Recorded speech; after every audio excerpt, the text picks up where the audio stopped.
Assalamualaikum dan salam sejahtera guru-guru yang saya hormati. Hari ini saya ingin mengingatkan sesuatu yang sangat penting dalam perjalanan panjang seorang pendidik. Guru hebat tahu bersyukur dengan yang kecil. Wahai guru, dalam dunia pendidikan kita, tidak semua kejayaan datang dalam bentuk yang besar. Tidak semua perubahan berlaku dalam sekelip mata. Tidak semua hasil dapat dilihat dalam keputusan peperiksaan. Kadang-kadang kejayaan itu kecil tetapi nilainya sangat besar. Seorang murid yang dahulu tidak berani bercakap, hari ini angkat tangan untuk menjawab. Itu kejayaan. Seorang murid yang selalu gagal, kali ini lulus walaupun cukup-cukup makan. Itu kejayaan. Seorang murid yang selalu datang lewat, hari ini datang tepat waktu. Itu kejayaan. Seorang murid yang tidak pernah senyum, hari ini menyapa guru dengan mesra. Itu kejayaan. Dan guru yang hebat tidak menunggu kejayaan besar untuk bersyukur.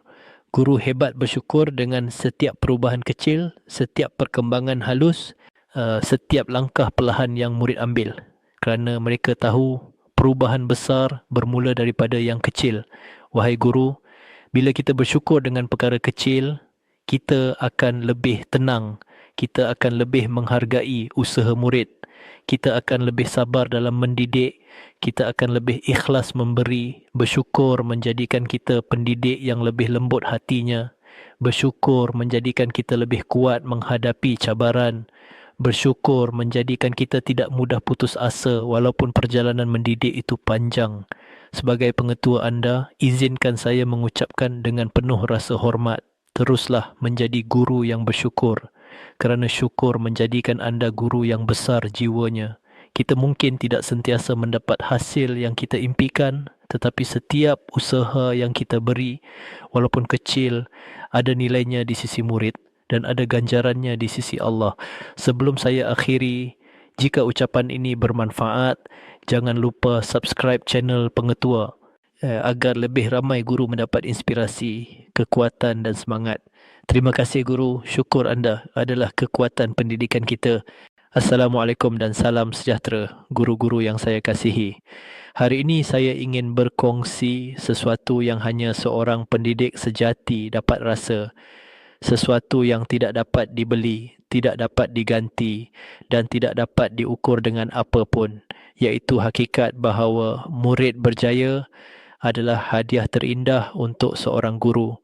Wahai guru, setiap hari anda melangkah ke sekolah dengan pelbagai tugas. Mengajar, membimbing, menasihat, memujuk, menenangkan, dalam kepenatan, dalam cabaran, dalam 1001 dugaan. Ada hari yang anda rasa usaha tidak berbaloi. Ada hari yang anda rasa murid tidak berubah. Ada hari yang anda rasa lelah dan hilang semangat. Tetapi tiba satu hari, seorang murid yang dulu gagal, tiba-tiba lulus. Seorang murid yang selalu senyap, mula berani bertanya. Seorang murid yang hilang arah, tiba-tiba menemui impiannya. Seorang murid yang dulu malas, kini bersungguh-sungguh belajar. Dan pada saat itu, hati seorang guru menjadi terang. Semua penat yang terkumpul hilang begitu sahaja. Semua kekecewaan yang pernah dirasai luluh serta merta. Kerana itulah bahagian terindah dalam hidup seorang guru, melihat murid berjaya. Wahai guru, kejayaan itu bukan hanya A dalam peperiksaan. Kejayaan juga adalah murid menjadi insan baik, beradab, berbudi, percaya pada diri sendiri dan mampu berdiri di atas kaki sendiri. Kejayaan murid bukan sekadar di atas kertas. Ia hidup dalam cara mereka bercakap, cara mereka berfikir, cara mereka membawa diri, dan semua itu bermula daripada tangan dan hati anda. Sebagai pengetua anda, izinkan saya mengucapkan satu perkara dengan penuh keikhlasan. Teruslah mendidik dengan hati, kerana setiap murid yang berjaya adalah hadiah terindah yang Tuhan kirimkan kepada seorang guru.